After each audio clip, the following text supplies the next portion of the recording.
Olá pessoal, sejam bem-vindos à nossa primeira aula de pesquisa operacional. Nessa aula nós vamos fazer uma apresentação da disciplina. Vocês vão perceber que é uma disciplina que envolve bastante raciocínio lógico matemático, mas ao mesmo tempo vocês vão ver que é uma ferramenta muito útil para os engenheiros e para as pessoas que estão envolvidas em gestão industrial, gestão de logística, qualquer parte do processo que envolva algum tipo de tomada de decisão. Aqui no Brasil existe a Sociedade Brasileira de Pesquisa Operacional, SOBRAPO. Ela define a pesquisa operacional como sendo uma ciência multidisciplinar aplicada, voltada para a resolução de problemas reais. Bom, uma ciência, então, é uma área de estudo multidisciplinar porque ela envolve basicamente três disciplinas básicas. Ela vai fazer aplicação da matemática, ela vai fazer aplicação também da estatística, né? Então envolve aí alguns conhecimentos na área estatística e também alguns conhecimentos na área de algoritmo, que é a parte de programação. Então essas disciplinas elas vão interagir e vão ser aplicadas para a solução de problemas reais, problemas do nosso dia a dia. Então, ainda nessa aula, um pouquinho mais à frente, nós vamos ver alguns tipos de problema que nós encontramos. Nós temos problemas de transporte, problemas de estoque, nós temos problemas de maximização de lucro. Então, todos esses problemas eles podem ser modelados. Então, você pode criar um modelo matemático que vai te ajudar a tomar a melhor decisão possível. Ainda continuando na definição, nós temos também que ela visa introduzir elementos de objetividade e racionalidade. O que é isso? Você não vai trabalhar com achismo, você não vai trabalhar com questões subjetivas, apesar de que, como ali no final da descrição nós temos, existem elementos subjetivos que devem ser levados em consideração, que é a tomada de decisão do gestor, que é a visão, né, o feeling, o sentimento do gestor em relação à resolução daquele problema, mas você vai encarar o problema de uma maneira mais objetiva, com dados, com números. Então você vai buscar a maior quantidade possível de informações, visto que sempre vai existir um limite, mas você vai coletar dados a respeito daquele problema, vai inserir esses dados em um modelo matemático e isso é o que vai revestir então a sua tomada de decisão com os critérios de objetividade e racionalidade. Racionalidade, você vai usar a razão. Então você vai tomar decisões de uma maneira mais certeira, mais confiante, mais embasada. Então você vai trocar o achismo tradicional que muitos gestores tomam, né, as suas decisões e vão partir para o lado de uma decisão realmente mais fundamentada. Nós temos profissionais específicos da área de pesquisa operacional, são especialistas em pesquisa operacional, então geralmente eles são treinados no sentido de ter cuidado com a formulação de problemas, você tem que ter certeza dos objetivos que você quer atingir, você tem que identificar quais são as restrições que o seu problema envolve, visto que você está trabalhando com cenários complexos, então a gente vai entender bem esse conceito de restrição, né? É aquilo que pode atrapalhar ou aquilo que pode limitar a sua tomada de decisão.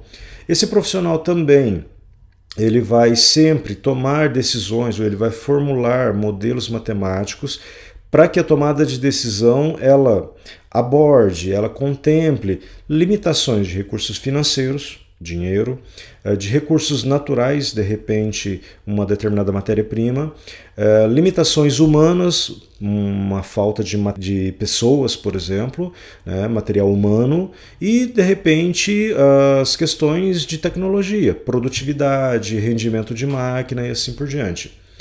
E um outro ponto importante também para esse profissional é que ele vai, então, transformar dados em informação. Também isso nós vamos trabalhar. Dado é o elemento básico para a sua tomada de decisão, mas o dado em si, por exemplo, eu tenho 100 unidades em estoque, isso é um dado, mas isso não me permite tomar uma decisão, eu preciso processar esse dado junto com provavelmente muitos outros dados que vão estar envolvidos no meu modelo matemático, para transformar esse dado em alguma informação útil, né? Uma informação que possa servir para que o gestor, para que o engenheiro, ele possa vir então a fazer uma tomada de decisão coerente, tá ok? E também esse profissional ele vai reconhecer e modelar incertezas sobre o futuro. O que é essa incerteza sobre o futuro? Por mais que você tente fazer uma modelagem, você nunca vai ter certeza exata daquilo que vai acontecer, até porque o ambiente ele é dinâmico. Além dele ser complexo no sentido de ter diversas variáveis, ele ainda é dinâmico. Por quê? Porque essas variáveis elas estão sempre mudando. Então, uma informação que você tem hoje, não necessariamente na próxima semana, no próximo mês, ela vai estar válida. Por quê?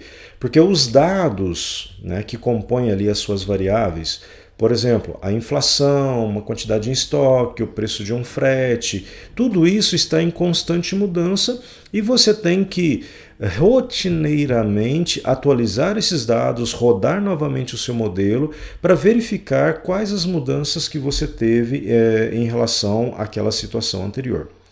E aí, esse profissional também ele vai lidar com trade-offs. O que são os trade-offs? Eles são dilemas. O trade-off você sempre enfrenta ele quando você tem diversas alternativas. Na verdade, não precisa ser nem diversas, você pode ter mais de uma alternativa, você já está diante de um trade-off, né? Então, quando eu escolho algo, eu estou abrindo mão de outra coisa. Né? Então, a minha tomada de decisão, né? A decisão, o próprio verbo, né? Se a gente olhar a origem dessa palavra, vem de decidere, né? Decidere, que seria fazer uma cisão. A partir do momento que você toma uma decisão, você está rompendo com as suas alternativas. Você está escolhendo uma ou algumas em detrimento de uma ou várias outras alternativas que você tem. Então, quando você fala em lidar com trade-offs e múltiplos objetivos, é justamente isso. Você está lidando com uma diversidade de escolhas que, quando você tem um modelo matemático e quando você está embasado com uma ferramenta que te leva para a objetividade e para a racionalidade, você tem então a probabilidade de estar tomando uma decisão melhor.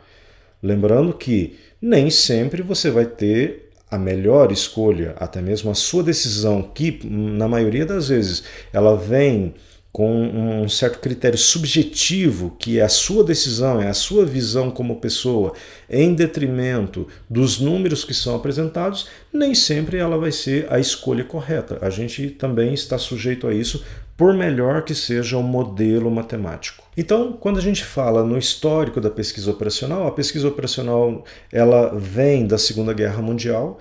Então, ali, o ser humano, né, ele já se via limitado diante de dezenas, centenas, milhares de variáveis que ele tinha que processar. Então, quando o estrategista militar, quando a pessoa que era responsável, né, por organizar o suprimento das tropas, por exemplo, ela tinha que estudar qual é o melhor roteiro, como nós podemos chegar do ponto A ao ponto B no menor tempo possível ou com o menor custo possível, como que eu posso fazer a melhor distribuição dos meus estoques diante das situações que eu estou enfrentando.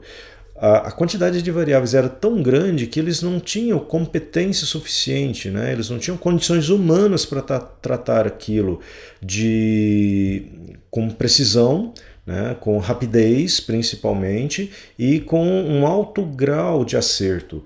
Então é daí que vieram os primeiros modelos matemáticos que se juntaram cientistas, engenheiros, matemáticos e começaram a fazer os primeiros programas de pesquisa operacional para tentar achar essa solução ótima. A gente vai usar bastante esse termo ao longo da disciplina, né? A solução ótima. A situação ótima é aquela que vai atingir o meu objetivo organizando da melhor maneira possível aqueles recursos que eu tenho diante das restrições que eu tenho que enfrentar. E essa pesquisa operacional que foi utilizada no período da Segunda Guerra Mundial, assim como várias outras invenções, logo passaram para o meio industrial. Por quê? Porque eles viram que existia a possibilidade de aplicar esses conceitos, de aplicar essas técnicas, também no ambiente em que as empresas também, entre aspas, estavam enfrentando uma guerra de concorrência. Uma guerra que ele tinha que derrubar um inimigo. Quem é esse inimigo? Esse inimigo é a empresa que também está brigando pelo mesmo mercado. Então, lá na Segunda Guerra Mundial, você tinha uma disputa por território. Na indústria também você tem uma disputa por territórios. Esse território é o mercado, é o seu mercado consumidor, que você tem que também atingir determinados objetivos, organizar os recursos que são escassos, enfrentar uma série de restrições, sempre tentando buscar a otimização de um determinado cenário, a otimização, né, para chegar a um determinado objetivo.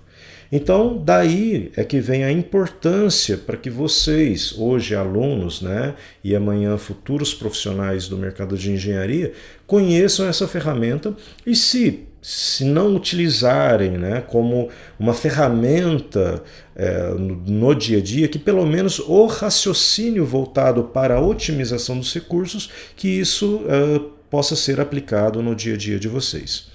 Então nós vamos ver que a pesquisa operacional ela pode ser utilizada em diversos setores. Nós vamos fazer exercícios variados, com várias aplicações, com vários ambientes, né?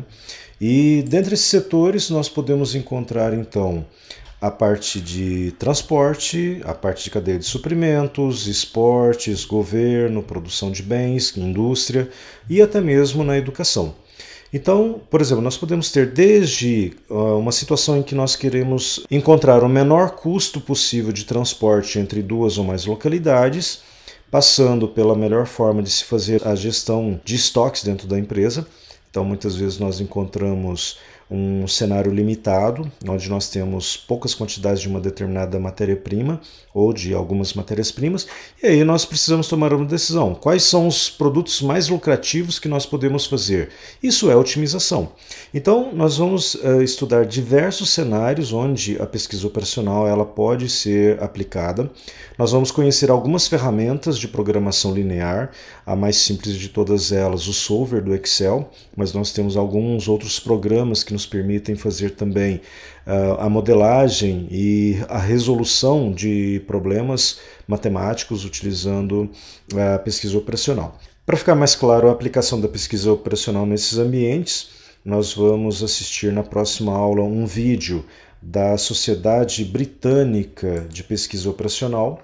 Então, todos esses aspectos, todos esses setores que nós acabamos de falar agora no último slide, nesse vídeo vai ficar muito mais claro para vocês da aplicação, das vantagens, né, das oportunidades que se tem no dia a dia, aplicando então essa importante ferramenta que é a pesquisa operacional. Eu vejo vocês na próxima aula então. Um abraço.